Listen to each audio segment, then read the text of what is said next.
वैक्विटा porpoise यह दुनिया का सबसे दुर्लभ जीव है।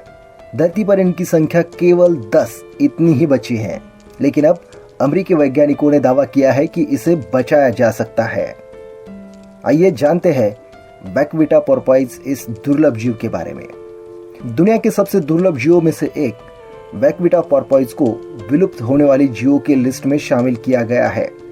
दुनिया में इसकी संख्या केवल अब 10 रह गई है। यह पृथ्वी पर सबसे दुर्लभ समुद्री स्तनधारी जीव है। हालांकि यूनिवर्सिटी ऑफ कैलिफोर्निया की एक नई स्टडी के मुताबिक इन्हें अब भी विलुप्त होने से बचाया जा सकता है। आइए जानते हैं क्या है यह वैक्विटा पोर्पोइस। वैक्विटा एक समुद्री स्तनधारी जीव है जो विलुप्त होने की कगार पर है। ग्रे और सिल्वर कलर की ये जीव मेक्सिको देश के गल्फ और कैलिफोर्निया में पाए जाते हैं। इनकी लंबाई अधिकतम 5 फीट तक होती है और वजन 54 किलोग्राम तक। शिकारियों के जाल में फंसने के कारण इनकी संख्या लगातार कम होती जा रही है। आइए अब जानते हैं कि क्यों कम हो रही है वैक्विटा की आबादी। वैक्विटा 2 वजह से विलुप्त होने की कगार पर है। पहला, शिकारियों के जाल में फंसना और दूसरा, तोतोआबा मछली का खत्म होना। दरअसल वैक्विटा के खाने का मेन सोर्स तोतोआबा मछली है। शिकारियों के जाल में फंसने के कारण इनकी आबादी भी कम होती जा रही है। यह भी दुर्लभ मछलियों की कैटेगरी में आ गई है, लेकिन वैक्विटा को अब भी बचाया जा सकता है।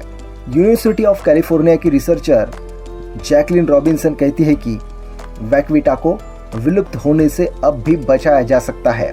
अगर हम उनके रहने की जगह से जाल हटा दें तो ये उनके लिए एक जीवन दान बन सकता है। रॉबिन्सन के अनुसार वैक्विटा की कम संख्या को देखते हुए उसे विलुप्त होने वाले जीवों की लिस्ट में शामिल करना एक गलती है। यदि हम चाहें तो इस जीव को बचा सकते हैं।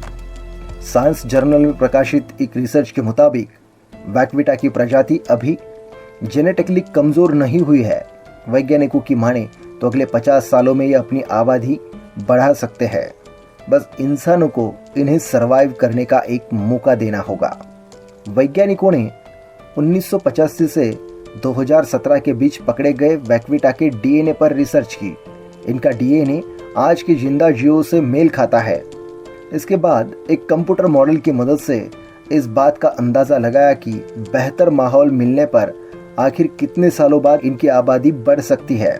रिसर्चर्स के अनुसार इस जीव की प्रजाति काफी समय से दुर्लभ है, जिस कारण इसके डीएनए में जेनेटिक बदलाव काफी कम हो गया है। रॉबिन्सन कहती है कि इस प्रजाति को बचाना आसान नहीं होगा। इसकी वजह स्थानीय लोगों और पर्यावरणवादियों के बीच होने वाला विवाद है। साथ ही मेक्सिको सरकार को भी डिप्लोमेटिक समस्याओं से जूझना होगा। बता दें कि इस देश में इससे पहले भी मछलियों के जाल पर प्रतिबंध लगाने का प्रयास किया गया था, लेकिन स्थानिक मछुआरों ने इस फैसले का काफी विरोध किया था।